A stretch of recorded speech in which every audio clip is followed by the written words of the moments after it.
And welcome back, everybody, to another special edition of the DoDcast. I'm District on Deck co-editor Ricky Keeler. As today, we're talking about the Washington Nationals draft that took place last week. Made all their picks, pitching being the predominant theme. So to talk about the draft and what's going on in the minor leagues as two affiliates reach their all-star breaks, please welcome the Nats GM. No, not Mike Rizzo, but Ryan Sullivan from Nats GM is here. Ryan, how are you today? Hey, Ricky, it's nice to be back. I hope the technical issues we had the last time are not going to crop up this time, but it's a real pleasure and honor, and thanks for having me on. That's right. Ryan was here for our season preview podcast, if you remember all the stuff that went on. So we're hoping that that the echoes and the audios and all that stuff does not happen again, but we'll keep our fingers crossed. So let's take a look, Ryan, at this draft. And before we dive into specific picks, I think a lot of people knew the Nats draft was going to be centered on pitching. But I don't think even a lot of people thought, like looking at the last 5 years, they took 6 pitchers, their highest in 10 rounds. Were you that surprised they took 9 pitchers with their first 10 picks? I was. I mean, Mike Rizzo kind of tipped us off a little bit early with saying that this was a real velocity draft. So, normally you think that's just GM speak, or they're just kind of giving you the stock BS answer. But it looks like he was kind of really telegraphing where he was going. So I am really surprised they went with 9 pitchers in the first 10 picks. I'm also surprised that the one bat they chose was a senior. I mean, there's some promise there, but still. So it was. I'm surprised at the kind of the overall shape of the draft class, but I must say I like the picks kind of on an individual level. Let's start diving into especially those first 2 picks. Now, the one pick everybody's buzzing around the industry is Seth Romero. It looked like when it got to 25, it was going to be between a couple of Boris clients, Seth Romero and Alex Lang. I would have preferred Lang, but they go Romero. Your thoughts on the pick? Because it seemed like before the draft, every mock draft had Romero to the Nats from 10 a.m. on. And I was hearing that hype for weeks, and I think I tweeted it out somewhere. I said either it's the greatest smokescreen ever, or they are 100% on the kid. And as it turns out, they were really, they liked what they saw. I mean, we can talk about some of the issues that may have caused him to slide to 25, but first and foremost, you're getting a big left-handed pitcher. I mean, he's probably 6'2" to 6'3". He's 230 to 245 pounds. Left-handed, as I said, kind of throws from a low 3/4 arm slot. Big velocity, 93 to 95, maybe even touching a little higher than that, which is something you really don't see typically from that arm slot. Very nice slider that really can get in on right-handed hitters. He can bury it. He can throw it for strikes. And while he didn't need it a lot in college, the 2-pitch mix was strong enough against college hitting. He does have a changeup as well. So this is a guy that you could look at as if you're willing to spend a little time developing the changeup, looks like he could be a starter. I mean, he's got the repertoire, and he repeats his delivery pretty well. If we're talking about on pure talent, this is a guy that probably goes somewhere in the 7 to 12 range.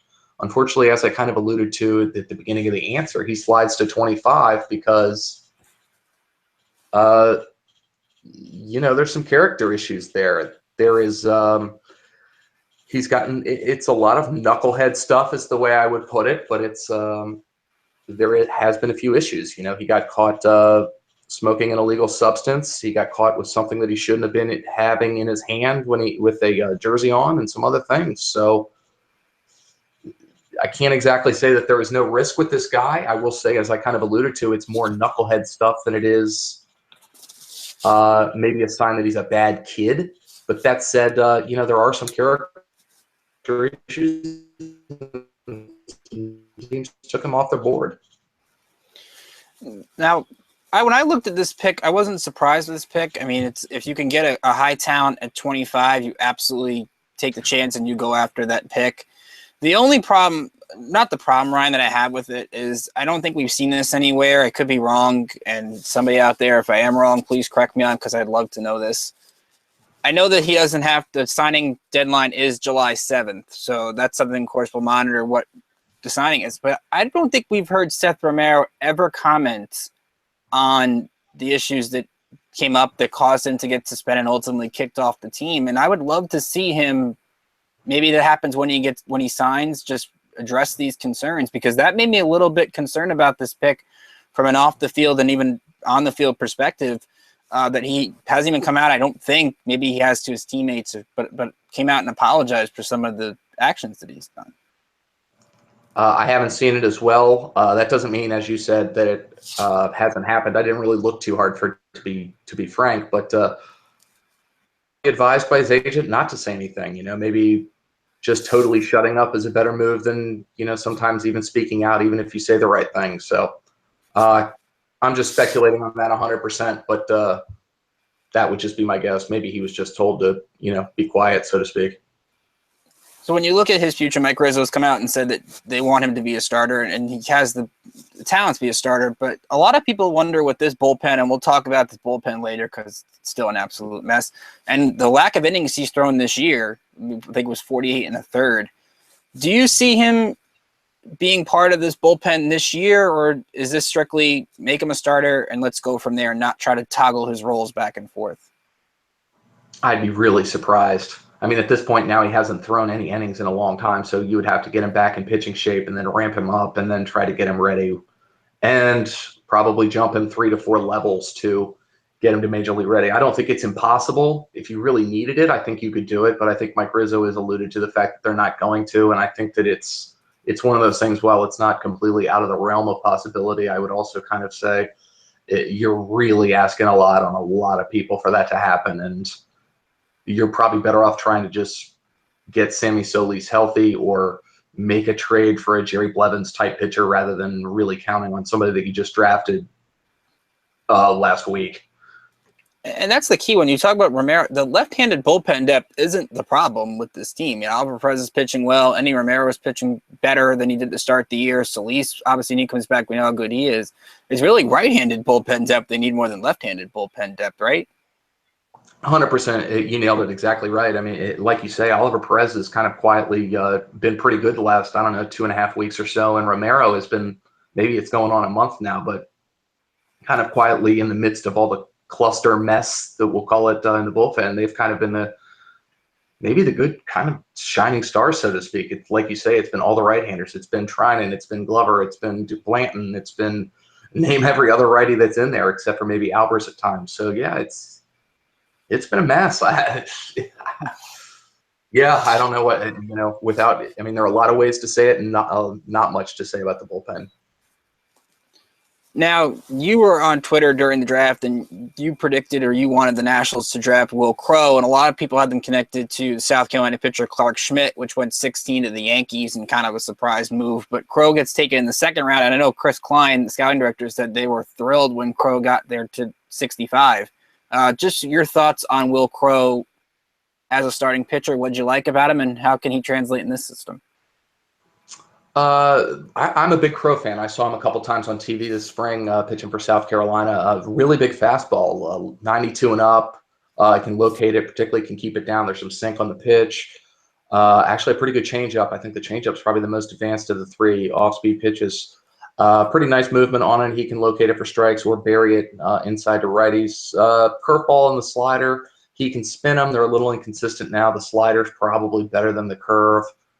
They kind of have a similar shape, so I probably like the slider with the velocity more than I like the curve. But he slid a little bit because he had Tommy John surgery 2 years ago, which kind of eliminated 2 years of his college draft class. So he's a little older. He's 22 and a half now. So that's one knock on him, plus the Tommy John. And his stuff did back up a little bit towards the last 2 or 3 starts of the year. Some of that you assume is just on fatigue, as he had been out, hadn't pitched in a long time, and was coming back this year and was really working as a workhorse for a South Carolina team that, as you mentioned, lost Schmidt kind of mid-season-ish to a Tommy John as well. So I'm a big fan of Crowe. I think he's got great size. I like the mechanics. I like the way the ball comes out of his hand. And I think to get somebody of that quality in the second round was a real coup. I think it was 65, as you alluded to. So I just don't think you can get those kind of that kind of talent at 65 typically. Now, there's some boom and bust potential in there. I mean, I certainly threw out the warts. So I wouldn't be surprised if, this is a guy that obviously could blow out in Double-A, but he's also the kind of guy that I could see working as a nice number 4 starter in a very good rotation. I always use the example of like a Joe Blanton type when he was with the Phillies That's probably a bad name to use nowadays in Nats town. But when they were good, and he was kind of behind Lee and Halliday and the other big pitcher they had, and he was just kind of that 180 innings, solid ERA, and got the job done for you. I mean, I think he could be, kind of that durable workhorse type. So let's take a look at, we're not going to go obviously through every single pick, but we're going to try to break this up into sort of days with the draft. And day 2 is where you take rounds 3 through 10. And again, the theme stayed the same, pitchers, but a lot of guys that could translate in the bullpen with a lot of control issues. I think George Castillo of the Washington Post tweeted yesterday that, or on Sunday, if you're not listening with us today, that Nick Rackett from William & Mary has agreed to something. When you look at 3 through 10, Ryan, what's one of the picks that stands out to you the most? Well, there's several of them. I think the player that probably stands out to me the most is probably the player I've seen the most, and that's Brigham Hill I think he was the 5th round pick out of Texas A&M. College senior, he's pitched a long time for Texas A&M, worked at the front of their rotation for several years. Nice fastball, low 90s, can really spot it well though. Very good command and control of that pitch. Changeup is his second best offering and is probably an above average offering at present. It's a really nasty changeup that he gets both righties and lefties out with. Curveball's a little behind with a breaking pitch. It can get a little slider, slurvy, but I think he's one of those guys that it's somebody that the Nationals haven't been drafting and developing the last few years. Those guys at the back end of your bullpen, pardon me, let me use another phrase. The guys in the middle of your relief core, your 5th starter, the guy you can bring up. They've done a nice job developing high ceiling guys, but they also haven't been mixing that well with kind of hitting on these productive major leaguers or productive pieces of your organization in the, 5th to 10th round, so to speak, the last few years. So I think he's one of those guys that could give him innings. Maybe he's a Yusmeiro Petit before he came to Washington.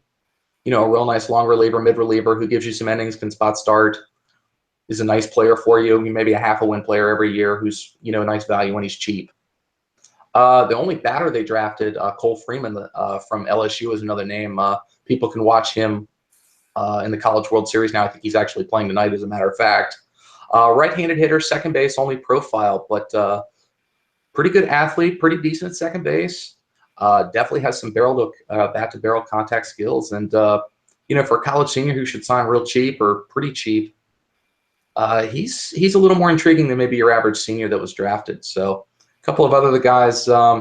Alex Troop is a name that isn't maybe getting as much love as could be. The 9th round pick out of Michigan State, was a two-way guy. He's going to be a pitcher, left-handed arm, cuts the fastball at kind of 91 to 92, touches 94, has some mechanical issues that he needs to clean up. But there's a chance when he focuses only on pitching, maybe you end up with probably not a starter, but maybe you get a nice, better than a loogie, but, a nice left-handed reliever. Freeman is the interesting name to me, although I do like Rackett because he can. What Chris Klein talked about, you could throw 98 from the left side. I mean, you have to take that opportunity, even though he walks so many guys at William & Mary. If he gets that control down with that velocity, he could do something, whether it be as a starter or a reliever. But Freeman's the name is interesting, Ryan, because I look at second base as kind of a need in the system, and they did draft Jake Knoll last year, who's playing well in Hagerstown. They do have other players that can move around the infield, but it was kind of interesting that with the lone position player, they kind of took a position that isn't valued that high, but was still a need for them.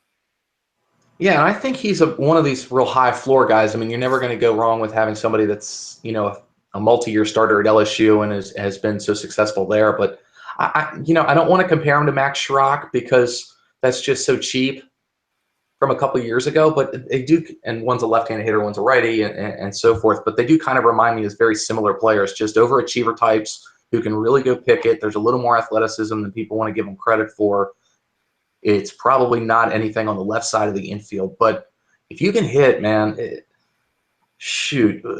you can find a place somewhere. Maybe it's a utility guy, maybe it's left field and it's not perfect. But man, if you can hit, people will find a place for you. And like you said, I think there's more value there than maybe you glance over the list and you kind of say, oh, a senior, the only bat they drafted, blah, blah, and you kind of move on from it. Day 3 is the tough one because that's a lot of rounds, 11 through 40. You're not going to sign some of the players that you draft. Obviously, they drafted Dusty Baker's son. They drafted Kirk Cousins' cousin. But when you look at those value picks, Ryan, is there a guy 11 through 40? Maybe he doesn't sign, maybe he does. Well, of course, we'll find out. That you were like, I'm interesting that the Nats took a chance on one of these players. Well, there were a couple that jump out, but the way you're asking that question, I think, is probably 15th round. The Missouri pitcher Montes de Oca, who has a big arm. I think a lot of people have seen him. You know, he spent a lot of time at Missouri. Was a pretty well-known prospect in the 2014 draft as well, 3 years ago out of high school. Didn't sign, was about a 14th round pick, I believe, that year too. The guy's got a big arm. I mean, he can hit 96, 97, 98 with the fastball. Can break a curveball as well at times, but he's had some issues. He's had some health issues with the arm. His control is below average would be the nicest way I could possibly put it. I don't think he has any idea, quite frankly, where it's going. He pitches purely out of the stretch to try to minimize some of these issues, but that's a really big arm to get in the 15th round. And if the Nationals are able to come to terms with him, and I think they probably will, I would lean more towards yes than no, then that's somebody of interest. They took a couple of other arms that were of interest as well. There's a high school pitcher in the 22nd round, Nelson Galindez from Florida, who I had a scout just send me a text the other day and just said, if you guys sign him, he's an interesting name. Reminds me of, I forget the major league pitcher, but definitely liked him and recommended him as a name to keep an eye on as well. So, and then they drafted a bunch of seniors that, are really big, that, have some size and some big fastballs. And maybe the last name we should mention is the 40th round pick, Engelbrecht, the closer for Oregon State. You might be able to see him in the College World Series pitch as well. Fifth-year senior has had a ton of health issues, but lefty, and if they keep him in the bullpen after the college, after college and he signs, maybe he develops into a left-handed reliever that we need. So, I mean, shot in the dark in the 40th round, but at least it's a name that's certainly worth keeping a tab on. The pitcher from Missouri in the 15th round, the way you talk about it and the way that I read a comp on him, not a comp, but a player he's similar to. You don't like to throw this name around, but it's kind of a pitcher I've seen, at least in the Yankees system, where he struggled with command and then eventually became a good reliever. Is he a Dylan Betances type? I mean, that's such a loaded question when Betances is like the third or fourth best relief pitcher in the world right now. But I get your point, and I think there's a lot of what you're saying is true. I think that you can't beat the size on the guy, although he's not as big as Betances, but he's a huge guy. He's got a huge fastball, and it's one of those things where, if you're a pitching coach in the low minors and they say, well, I can give you this guy and he can throw 92 to 97, and at times he can spin a breaking ball. That's a nice value in the 15th if you can bring him in there and he's not going to cost you a fortune. So if you can kind of understand that he's a reliever and you develop him that way, you keep your expectations where they should be. Like I say, I don't want to say Betances, but I certainly could see him developing into a seventh or eighth inning reliever who really is, an asset to your team. Sure. I mean, if that's kind of what we keep in mind, I think that's kind of a good ceiling for him. When some of these draft picks sign, they eventually head either to Gulf Coast League or they head to short season Auburn in the New York Penn League, which does get underway tonight. Auburn takes on Batavia, which is the Marlins affiliate. When you look at their initial roster, you're not going to find a lot of guys you're familiar with. You're not going to find a lot of draft picks yet because they still have till July 7th to sign. We got the roster a couple days ago. Ryan, I know you and I just talked before we came on here. Not a lot of big name players. Is there one player that you think we should watch out for until the draft picks start to come into the Auburn team?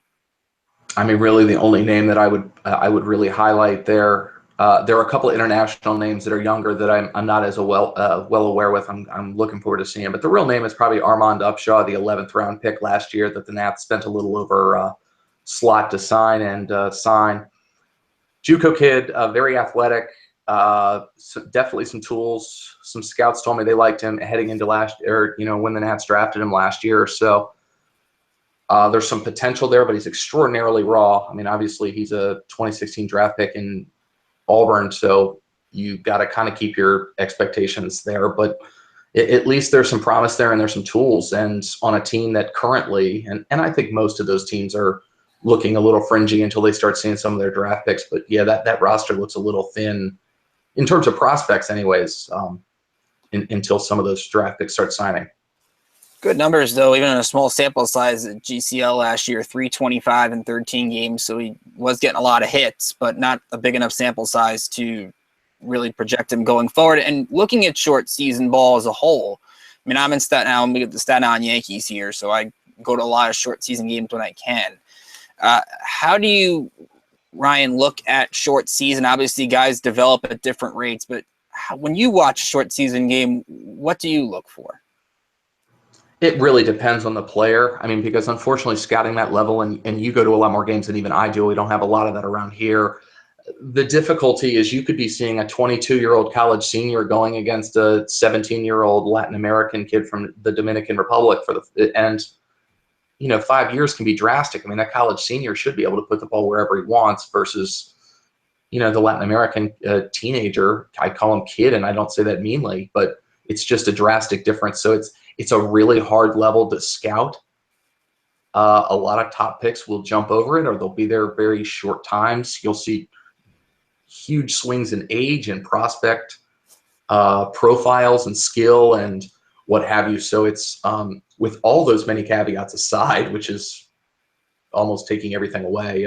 The basic thing I'm looking for is walks or lack thereof with with the pitchers, and strikeouts and a lack thereof kind of with the hitters. If those guys are going over there and they're striking out 40 or 50% of the time, even in a small sample, even at short season, that's obviously very alarming. And if the guys can't throw it over the plate, that's alarming to me. Or if they're not getting at least a decent, and whatever we want to say decent is, amount of strikeouts, that's kind of my concern. But the truth of the matter is you're better off trying to contact a scout or somebody who's up there like yourself, who's watching the games, to get, hey, this guy looks intriguing, or this guy maybe not so much. I mean, I think that, like I say, you could see a guy one day and he could be facing a really quality arm, and then the next day he may not see anything for weeks. Yeah, I think the one thing you want to look for is don't make your expectations too high or too low in a player, because it's early on in their developmental process, springboarding into the affiliates that are in their all-star breaks now, Hagerstown and Potomac. You look at a player like Daniel Johnson, who had 1 home run at Auburn last year, and he's one of the best home run hitters now in the South Atlantic League. So your development sort of changes year in and year out. Every prospect develops differently, so it's tough to really make your expectations too high or too low. And to build off your point, to that point, college players have played 50 to 60 games at this point. Some of them have been off for a month. So it takes you a few weeks even. I know they're practicing somewhere and so forth, but to get back into game action, sometimes it takes you 2 or 3 weeks. And the next thing you know, you're batting 120 and you've got 4 weeks left of the season or 5 weeks left. It's pretty hard to make that comeback. Like you pointed out, Daniel Johnson last year, a perfect example. Doesn't jump off the page much with those stats. This year is probably the hottest name in the system in some ways. When you look at this Hagerstown team, their season fell short. They got in a bad losing streak and almost clinched the first half division. But when I look at that offense, Ryan, and you lose Carter Keyboom, you lose Juan Soto, you lose Sheldon Noisy for a time, and their offense was still putting up 6, 7, 8 runs a game, and guys like Aldrin Corridor are hitting over 300 and making an all-star team. Blake Perkins is hitting well. I mean, their offense, it seemed like a different player was a hero every day. I've never, and I'm not the oldest, grayest-haired guy around, but I've never seen a low-A team as stacked, particularly offensively, as Hagerstown is this year. I mean, realistically, every single person there in the starting lineup most nights is at least a legitimate prospect, which is just something you can't say for any other team in that league. And I've seen every team pretty much at this point in the league. I mean, like you say, I mean, you've got guys like Augustin who are sitting on the bench who are at least intriguing. I know he's had a terrible year, and just, I mean, Corridor was supposed to be the backup to Anderson Franco at first base, and he gets a chance, he plays some, and the next thing you know, he's an all-star and has a heck of a left-handed swing, quite frankly. Trace Barrera, the opening day catcher, gets hurt. So what happens? Well, Jackson Reitz comes back up. Well, Jackson Reitz is a 3rd-round pick and a pretty legitimate catching prospect in his own right. So it's pretty exciting to go up there, and it's really, okay, which bats am I going to sit there and scout today, rather than, oh, I can only scout this one guy because he's only really worth it. I mean, I've never seen the talent level like it is up there. I mean, I wrote about Noisy today on my site, and that's a guy that's not getting nearly enough attention in our system. He's a fantastic prospect that certainly could be an everyday third baseman in time. And like you say, Carter Kieboom is, I mean, he was really making steps before he got hurt. I certainly would put him a lot closer to that Fetty, Soto, and Robles tier than the Stevenson and whoever you want to put kind of in that second tier. And I mean, Juan Soto is the real deal. I had a scout tell me that he liked him more than and Victor Robles. So that team's fantastic. And there's some arms on the mound too. I mean, Tyler Watson is a pretty good arm, left-handed pitcher, 34th round, got some talent. Mackenzie Mills is struggling with the breaking ball, but you know, the fastball and the changeup is there. You know, I'm missing a couple names because we're talking so fast, but I mean, there are 15, 16 legitimate prospects on a team, which is just something you don't see. Yeah, like you mentioned, a lot of position flexibility. When you can put Anderson Franco moving around the corners, Noisy moves from short to third because he's played shortstop, now moves third base, then went back to short when Kieboom got hurt. I just like the way they played the game, and the one guy we forget, and you look at the second round of the draft a couple years ago, everyone mentions Andrew Stevenson. Blake Perkins, now developing switch hitting, just gets on base every game and finds a way to make an impact and found his way onto an all-star team. Yeah, he's taken a massive step forward this season, and I'm glad you mentioned him because I overlooked him and I shouldn't have. I mean, he's been hitting at the top of the order. I know he started out really, really hot. He's kind of come back a little bit, quote unquote, to earth, but this is a guy that hitting at the pro level. I know he did it a little bit, you know, in high school, but not much. And you know, his natural swing, I mean, both swings look very good now. He can go pick it in center field. He can run the bases really well. I mean, he utilizes his speed. He's showing some barrel contact skills. He's hit a couple of home runs, not a lot, but a couple, which is good. I mean, you know, so he's got some emerging power there. I mean, he's an intriguing name, and I would not be surprised if he was a hot name for other teams when we go looking for bullpen help here in the next month.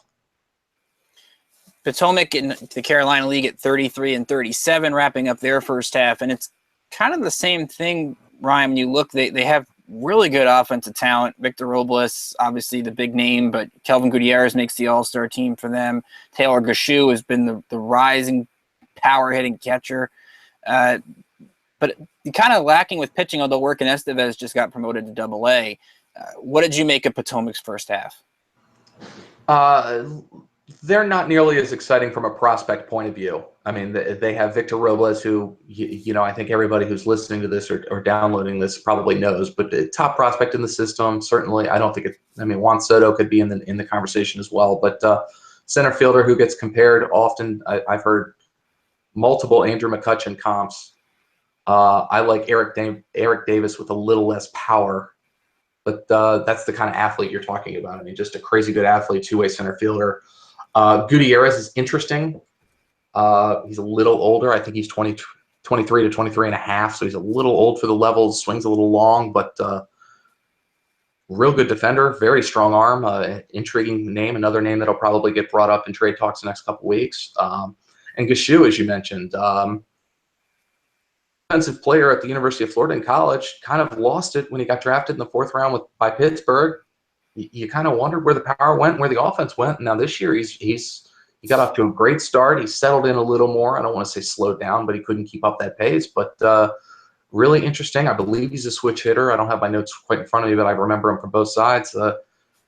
Raw power. I really like the power in college. I like the swing. He works really hard behind the plate. He does need to get better defensively. He's one of the few in our system where he's more advanced, I think, offensively than defensively. Normally, that's not the way the Nationals develop their catchers, but you know, he's another intriguing name that we got for, you know, Chris Bostic, who we had to unfortunately DFA. So, you know, another nice name. Pitching wise, it's a little thin. You mentioned Estevez. You know, there's some raw stuff there, and I believe Joan Baez is probably there as well, although I haven't seen him in a bit. But like I say, I mean, you know, I think that team's going to struggle a little bit more unless they start getting some midseason promotions, which they could from Hagerstown. And Matt Cranover also got promoted to Double-A, and he was excellent as a starter reliever combo. Good call. I overlooked him, and I shouldn't have. He was a nice pick. I think 5th or 6th round pick a couple years ago. struggled a little bit and has, like you said, had a nice season and is a left-handed pitcher now moving to Double-A. At least somebody to, think about. Anyways, anytime you're left-handed and you can get outs at the high A, Double-A level, it's got to be somebody to think about. And Gutierrez, like you mentioned, to me, even though the numbers, he's not a top prospect, but every time you look at his stat line, I know that's dangerous to do. Obviously, I'm not in the area. I can't watch many games as you do. But it just seems like he doesn't really lead in a lot of categories, but he's just consistently putting up a hit per night, a couple hits per night. And you rarely see him get into any prolonged slumps when he's healthy. Yeah, I like it. The swing's just, like I said, it's a little long, but shoot, I mean, he makes good contact with it and he hits the ball hard. Even his outs, it's such a cliche, but his outs are loud. I mean, there's a lot to like. If he was 21 years old rather than 23, people would be all over him as a big time prospect. But maybe sometimes that's the Nationals have done pretty decently, at least, of drafting and signing some of these. Maybe they're a little older from the Dominican, Latin America, and okay, maybe they don't get to the majors at 23. Fine, you get there at 25, and you can still be a productive player. So, like you say, I think Gutierrez is a nice player and probably a name to certainly keep an eye on, anyways, or an ear out for, or whatever the cliche that I'm looking for. Last question for you, Ryan. The big prospect news of the first half had to be when the Nats decided to put Eric Fedde into the bullpen. Now, I'm in New York, so I remember Phil Hughes, Jabba Chamberlain, Ian Kennedy, and, well, at least with Hughes and Chamberlain more so than Kennedy. What happens when you toggle roles back and forth? But kind of watching him as a reliever, Eric Fedde as a reliever, I was watching the game Friday night against Lehigh Valley, which is one of the best minor league teams in baseball this year. And his breaking ball was nasty, 4 strikeouts in an inning and 2/3. I know you were a big proponent of it at the time, and what have you made from Fedde's progress as a reliever this year? Well, I'll be the first to admit I've probably been the low man on Fedde in prospect circles. I worry about the lack of changeup, and I haven't seen it. Other scouts that I've talked to have seen it and seen him have more confidence with it. But as I always say, you got to write what you see. And I saw a guy with maybe a 30 changeup, maybe a 35. So I'm looking at a guy who's got a really great fastball, can locate it to all 4 quadrants. Big time fastball. I mean, it's a 6 fastball.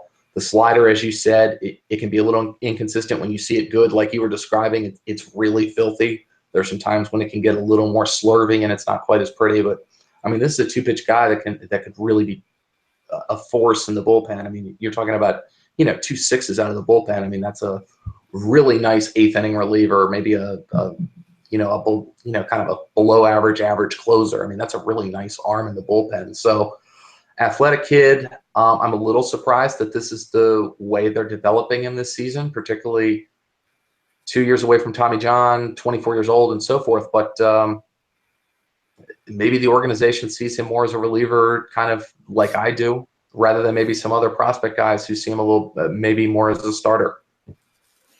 When you look at the Syracuse team, I mean, the reason I didn't like the move at the time was I look at their starting rotation, and A.J. Cole's up now because of the Sean Kelly injury, but he struggled. Austin Voth, you can make the case, has been one of the biggest disappointments in the system this year. His numbers are very tough to look at. I mean, they're that bad.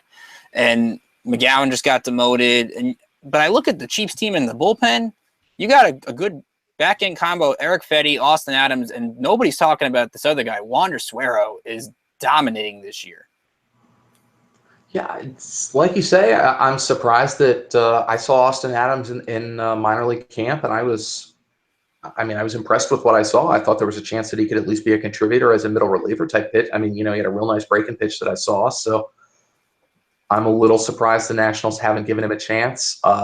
Suero's a name that I think is probably looks a little better peripheral numbers than maybe the prospect guys like him, but certainly the Nationals have brought him to minor league spring training camp the last couple of years. You've seen him play in a couple of spring training games. So they obviously think something's there. They wouldn't waste their time doing that. So, and to your point, on the flip side, though, I'm a little worried. I think maybe Voth and Cole are really struggling. I know Cole got a recall, I guess last night or 2 nights ago, depending when everybody's listening to this.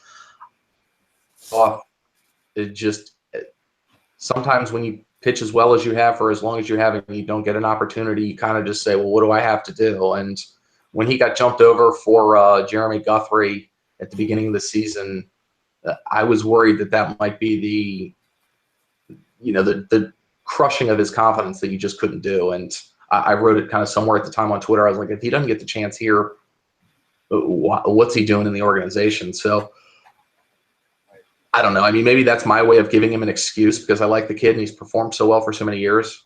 But I think for every party, they should probably just DFA him and have him go somewhere else, because if you're not going to give him a chance, it's not really fair to him to a certain degree. Right, and Syracuse, you look at them, they need starters that can give innings. I mean, right now, everybody in their rotation averages maybe 5 innings a game, which, I mean, that takes a toll on a lot of relievers that they have, but maybe that's where the Edwin Jackson signing kind of kicks in, because, I mean, I know that managers have different plans for how they use relievers each day, and it's not quite like how Dusty will use a elite bullpen at the major level. They could argue with the way Dusty uses the bullpen anyway, but you want to sort of get those innings up a little bit. Maybe that's where Jackson slides in and helps out a little bit. The arm's live. He's had some performance. He's done well at the major league level before. They obviously are familiar with him. He's a good athlete. Maybe they have some idea that they want to make him a fastball slider reliever, or maybe they need the innings, or maybe it's just as simple as they wanted to do a favor for, I believe, Scott Boras is his agent. Maybe that was as simple as that. Sometimes those signings can a lot be, hey, I'm going to do a favor for you to try to pat your back down the road. So, obviously that it could be all three of them, frankly, but I didn't mind the Jackson signing. I'm not sure that I really want to see him trying to get major outs down the stretch, but that said, I mean, he's gotten outs before. He's thrown a no-hitter. I'm not going to sit here and say that he can't be better than what we're throwing out there right now. So if Mike Rizzo came to you and asked the other Nats GM, how do I fix my bullpen? What'd you tell him? Get the learners out of the way. Mm-hmm. And there's only a little bit of sarcasm and joking in that answer. But in all seriousness, aside from maybe the top 2 names in that system, I assume you put Fetty in the bullpen here probably after the All-Star break. That's one slot. I would try to go get, 1 or 2 relievers and just do whatever I could to not give up Soto, Robles. Fetty will be in your bullpen, and Carter Kieboom. And then from there, just what do you guys want? We can work on it from here. So that's what I would do. I think David Robertson is the underwhelming but easy answer. And then I would try to go get another guy as well, another, pitcher that's performing well. And I don't have necessarily the best name off the top of my head, but I would try to go cheap. I'm surprised they don't have more interest in AJ Ramos, although I know he's not having a great season, but you should be able to get him for a song, and that would be, at least one of the relievers they probably need. So I don't know. I do think the good thing is there's a heck of a lot of relief pitching out there for the teams that are going to sell. So I do think that we should be able to find a guy, but I think as long as you add Fetty, and Fetty can be good, and you add, I think they need 2 more relievers, and you hope that Solis comes back, and you hope that Glover can stay healthy, and maybe Sean Kelly can give you something in 2 months. So I don't know. I wish I was more optimistic, but that's kind of where it's at. That's the thing. Eventually, when you look at Blanton and you look at Kelly, who's now on the DL, it comes to the point where eventually you struggle so many times, it becomes a mental thing more than what your problems are with your pitches, that you're just going to go out there and expect bad things to happen. And you mentioned the whole thing with the learners. When you hear the Bob Nightingale report that you could have had David Robertson for Jesus Luzardo, who, yes, is a talented pitcher, he's not thrown a game yet because of Tommy John surgery. And you have Drew Ward, who, good player, but you have Anthony Rendon at your third base for hopefully the next few years. And all that you're worried about is the contract. I mean, that's a deal that I know, and I thought of it, Ron, I don't know if you thought the same thing, that the Nats would get a steal for giving up just Luzardo and Ward for a guy like David Robertson, who could fill multiple roles for the bullpen. Yeah, even if you don't believe that he's a closer, I certainly think that he's a nice value as a $6 million a year 8th inning guy who has experience closing. Yeah, no, I would have made that deal in a heartbeat. And I would have been at least interested in the medicals, and that's the one thing we can never get a grasp on like the teams can, but I would have been very interested in Holland as well, obviously, particularly for 1 year and $7 million. I mean, 1 year deals for relievers, you take a shot. I mean, Sometimes they work, sometimes they don't. We're seeing it with Joe Blanton, but if they're one-year deals, you can typically cut bait and go if you're spending 150, 160 million bucks. So Ryan, tell listeners out there how they can follow you on Twitter and what you have up on your website. You mentioned you just put up your scouting profile on Sheldon Noisy. What else you have going on over there? Best place to find me at Twitter or on Twitter is @natsgm.com, spelled all out. Personally, I am the NatsGM. If you want to hear a bit more sarcastic takes and more on pro wrestling as well, you can find me there. But on the site, I did a tremendous amount of draft coverage last week. We have a Sheldon Noisy scouting report up that I did today, depending on when people are reading that or listening to this. I'll have a Daniel Johnson report up probably either Friday or Monday. And we have a couple of interesting guests coming up on the podcast that I'm going to maybe not share yet. I'm going to tease is maybe the way to put it. So thank you so much, Ricky, for the invite. It's always a lot of fun to talk draft and talk prospects and everything else. And big fan of your show, big fan of the work you guys do as well. So credit to you guys, props or whatever I'm trying to say. And thanks for the invite and keep up the good work on your end. Absolutely. So Ryan, thanks again for coming on and keep up the great work. Definitely appreciate the work that you do with all the coverage with the draft and minor league baseball. And I hope the technology held out. I think it did this time, definitely.